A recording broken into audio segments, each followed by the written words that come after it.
Hello everyone and welcome back to my channel.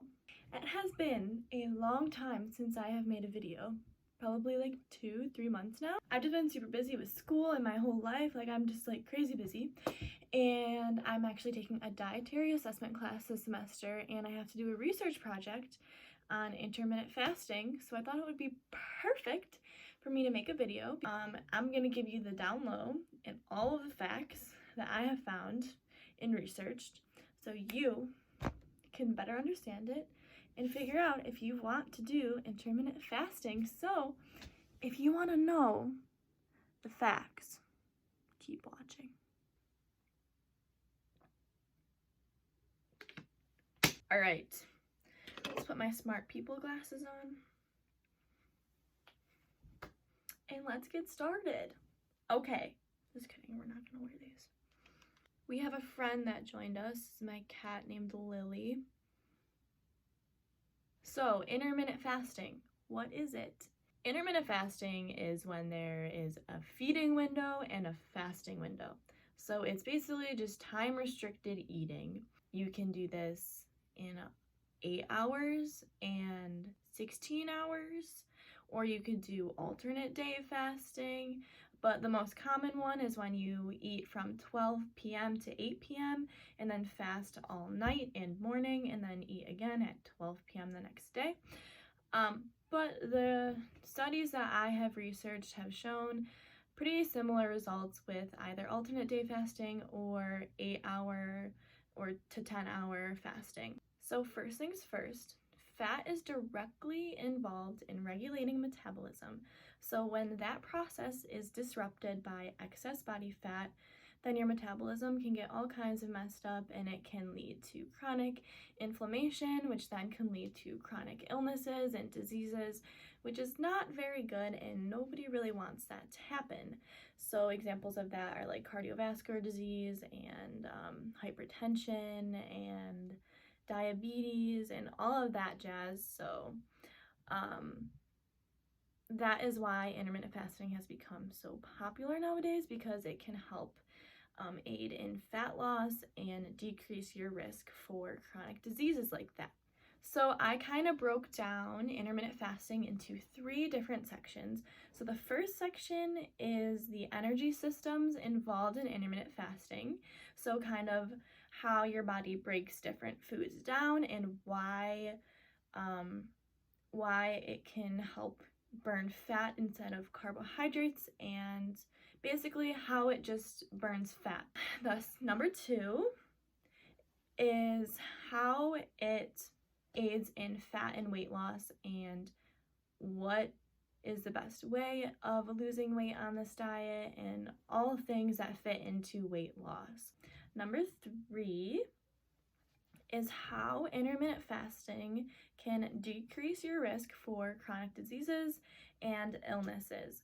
So as I kind of stated a little bit ago, how intermittent fasting can really just overall just increase your metabolism, kind of just keep you a healthier individual and just decrease your risk for any kind of disease or illness in the future, which I think is actually really cool how this diet can do that. It's really interesting, but we'll get more into detail with that later in the video. So let's just hop right into number 1. So when we talk about energy systems, it is important that I explain that there are many different energy systems that the body uses. So there is like glycolysis, there is ketosis, there is gluconeogenesis, there is the glycolysis.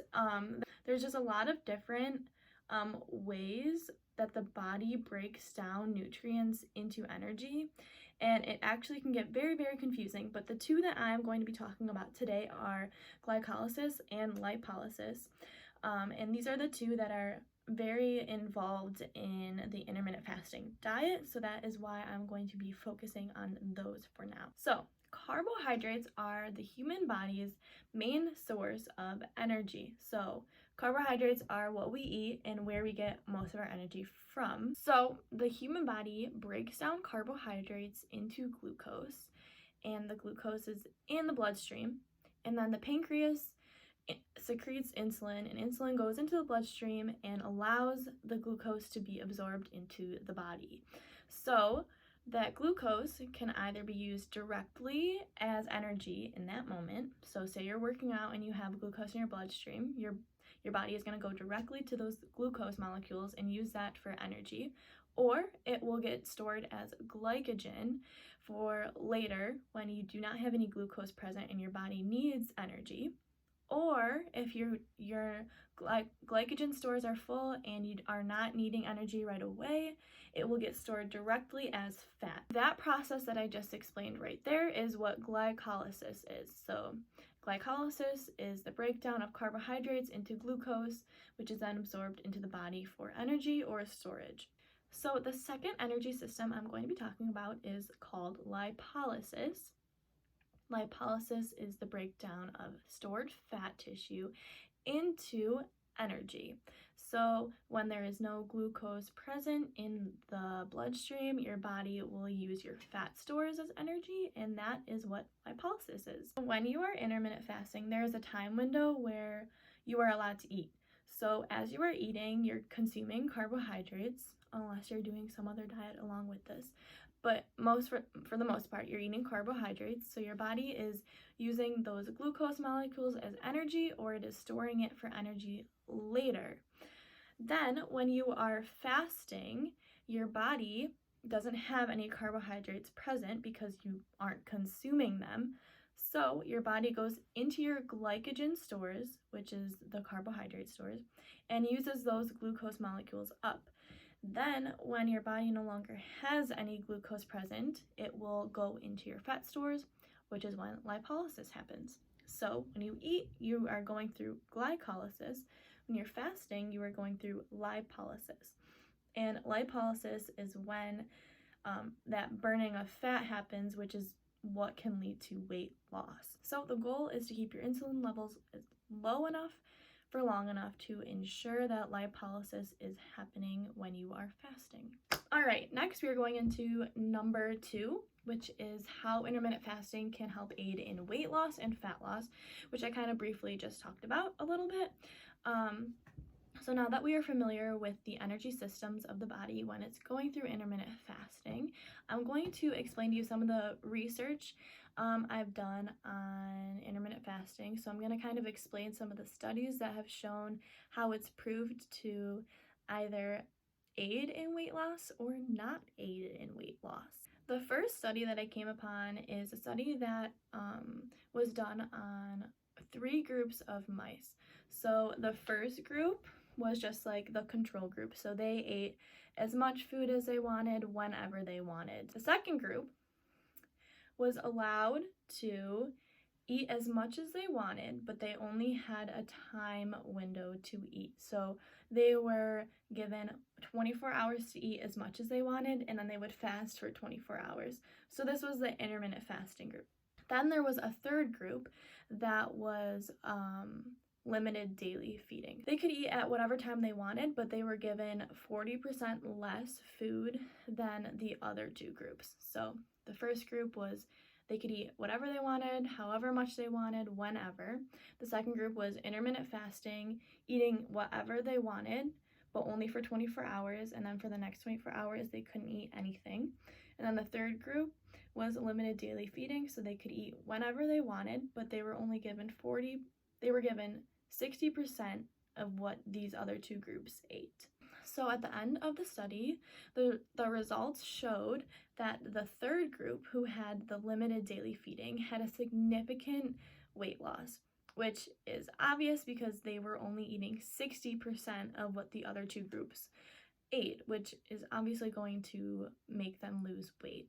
The other 2 groups actually had very similar results. Neither group lost weight, but the intermittent fasting group did have a little bit more weight loss than the first group. This kind of just proves that really losing weight comes down to your calorie intake, but intermittent fasting can help a little bit aid in weight loss. The second study that I found was done on human females, so they were the age of 20 to 35, and they split the females into two different groups, and both of them were eating at a 20% caloric deficit.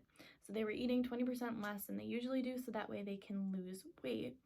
The first group was not intermittent fasting, so they could eat whenever they wanted. They didn't have a time frame.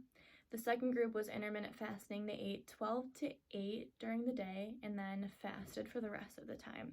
So both groups were eating the same amount of food, working out the same amount, but one group just was time restricted. So the study was done for 8 weeks, and at the end of the study, the results showed that the intermittent fasting group, so the second group, had a decrease in fat mass and body fat percentage when it was compared to the group who just had a calorie restriction and it did not have a time restriction. But this just proves that intermittent fasting combined with calorie restriction can really help aid in fat and weight loss, but specifically fat loss. And that has to do with the energy system of lipolysis, where the body goes into your fat stores rather than using your carbohydrates right away. Then there was a third study done, and this was done on two different groups. So one was a control group and one was the intermittent fasting group. Both groups ate the amount of calories that they needed for maintenance, so they were eating however much they needed to stay at the same weight, but one group was just time restricted. So kind of similar to the second study that I just talked about, except they were not at a calorie restriction. They were just eating the same amount of calories they needed to stay the same weight. So the results for this were actually kind of interesting in my opinion. So both groups ended up weighing the same amount that they did at the beginning of the study, which was kind of predicted to happen because they were eating their calories for maintenance. But the intermittent fasting group had a decreased level in insulin and a decreased appetite. So this just proves that intermittent fasting can help aid in weight loss and fat loss if it is combined with calorie restriction. So intermittent fasting itself, if you're not restricting your calories, will help decrease your appetite, as this study showed. So decreased appetite will help you restrict your calories a little bit more. So intermittent fasting and calorie restriction will give you your best bet at losing weight and fat if you are at all interested in intermittent fasting. Now going on to topic number 3, which is proving how intermittent fasting can help decrease your risk for chronic disease and illness. Do you see this picture right now?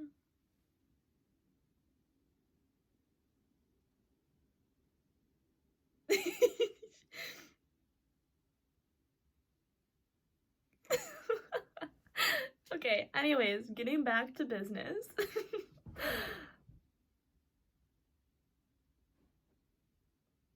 Okay, so there was one study done that proves that intermittent fasting can actually strengthen your heart. So this study was done on a group of rats. One group was a control group, one group was intermittent fasting.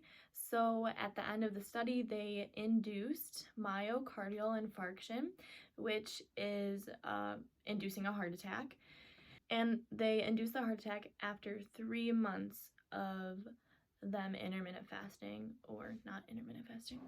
So 23 hours after the induced heart attack, they found that in the intermittent fasting group, there was a decrease in the death of cells of the heart and alterations of the heart compared to the control group.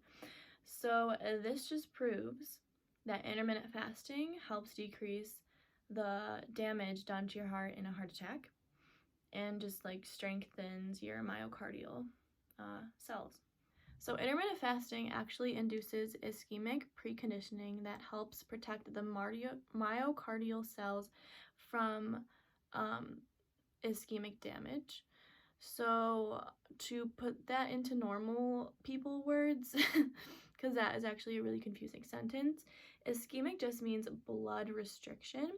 So intermittent fasting helps train your body basically into protecting the myocardial cells, which are your heart muscles, into protecting them from any blood restriction that can happen. So this diet is actually really helpful for people who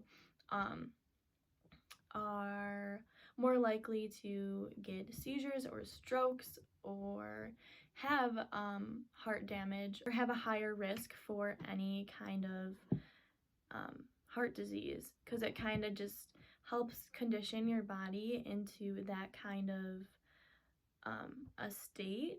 So it really just like kind of trains those cells into protecting them from becoming damaged when there is a stressor. That makes sense. So one of the studies that I already talked about, which was the one that had 3 groups, it was one that ate as much as they wanted whenever they wanted, one that intermittent fasted but ate as much as they wanted. It was like the 24-hour like alternate day fasting. And then the 3rd group was limited daily feeding, so they were eating whenever they wanted but were given a restriction of calories. So at the end of this study, they induced seizures into all 3 groups with canic acid. And at the end of the study, they found, well, all 3 groups died. They all died from the seizures, but they found that in the intermittent fasting group, they had a higher survival rate of neurons than in the other 2 groups in the brain. So this just proves that intermittent fasting is neuroprotective. So just decreasing the brain damage done when an individual has a seizure, or if someone is at risk for seizures, intermittent fasting can really help strengthen and protect those neurons in your brain from damage done by seizures. Another interesting fact about intermittent fasting is that it can increase your lifespan. Since this is a new popular diet, it's kind of difficult to prove this. But depending on when an individual starts intermittent fasting, it can increase your lifespan up to 30%, which is insane. Like literally insane that this eating between a certain time can just increase your lifespan. It can just like make you healthier. Obviously, there's other factors that go into it, like what kind of food you're eating. None of these studies had told or shown what they were feeding everyone, so I don't know if anyone was like eating processed foods or if they were eating just like whole foods, fruits, vegetables, all that healthy stuff. Like obviously that all has a factor into proving that this can help with any health benefits. So yeah, that's kind of where it gets tricky and where I say that I don't know the answer to that. Overall, I think that intermittent fasting is a great way to help aid in fat and weight loss and also decrease your risk for any chronic illnesses or diseases, or even reverse the effects and symptoms of chronic diseases that you might have, like diabetes and cardiovascular disease and hypertension. It's kind of crazy to me how there's so much science proving all of this to be true, and I just think that it's kind of insane. It's honestly insane that just changing your eating habits to a time restricted window can really have all of these wonderful benefits. I think that if this can work for you, you should definitely try it. There's no risk or negatives that could come from this. I would just say make sure that you're eating the right amount of calories that you need and you're not starving yourself. So me personally, I wouldn't be able to jump right into like a 12 to 8 fasting. I would have to start by like a 12-hour fasting and 12-hour eating. But just making sure that you're planning out your food and your meals beforehand is like a huge factor into becoming successful in this, because you don't want to be starving yourself, because that is the opposite of healthy. Obviously, there's no yes or no answer to whether a diet is effective or not. There is obviously so many different factors that go into fat and weight loss, from genetics to your metabolism, your daily life, what kinds of food you're eating, how old you are, your gender. There's just so many different factors that go into weight loss and fat loss. And I mean, there's no yes or no to if this diet can work for you other than just trying it out and seeing if it works. But like, you've got to stick with it for a couple of weeks before you start seeing results, because you obviously can't start something right away and then expect to see results within like 2 days. And that comes with any kind of diet. I would obviously talk to your physician, any kind of doctor that you go and see. I would talk to them before starting any diet. I think that's really important when anyone starts any diet, especially the new diets that are becoming popular nowadays. Diet is what causes you to be healthy or unhealthy, in my opinion. I think it's the most important thing that you can do. I think it is the best medicine for your body, and it can actually be the most detrimental thing that you could do to your health, depending on what you're eating. So definitely speaking with your doctor before changing your diet is extremely important in your future health.